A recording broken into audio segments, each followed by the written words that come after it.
Shafiq brigade अस्पताल के करीब कार हादसा, 2 हकीकी भाइयों समेत 4 अफराद जिंदगी की बाजी हार गए। आज सुबह तकरीबन 5 बजे शफीक ब्रिगेड अस्पताल के करीब ट्रक और कार में खौफनाक तसादम हुआ। तसादम में 2 हकीकी भाई Rana Asif Jamil Edmund Smart National College Bhakkar, Rana Mohammad Ali Jamil, Rana Usama Akhtar और Edmund Smart National College Bhakkar Mohammad Asghar Cheena अपने खाल के हकीकी से जा मिले। राना आसिफ जमील अपने भाई मोहम्मद अली जमील का चेकअप कराकर लाहौर से वापस बक्कर आ रहे थे। 4:50 पर राब्ता हुआ, जिस पर राना आसिफ जमील ने बताया कि वो कोटला जाम पहुंच चुके हैं और 15 मिनट तक बक्कर पहुंच जाएंगे, लेकिन किस्मत को कुछ और ही मंजूर था। राना उसामा अख्तर मोहम्मद अली जमील का दोस्त था और वो कतर से छुट्टी घर आया था और अगले हफ्ते कतर वापसी थी। वाकये की इत्तला मिलते ही रेस्क्यू 1112 ने मौके पर पहुंचकर कार सवारों को निकाला जो कि दम तोड़ चुके थे। अब तक के लिए इतना ही।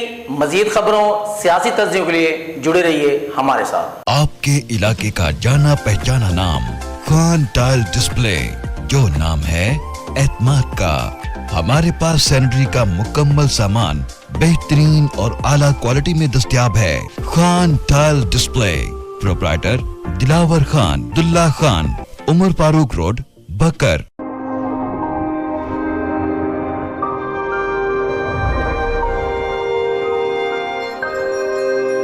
अपना बकर, क्योंकि ये अपना है।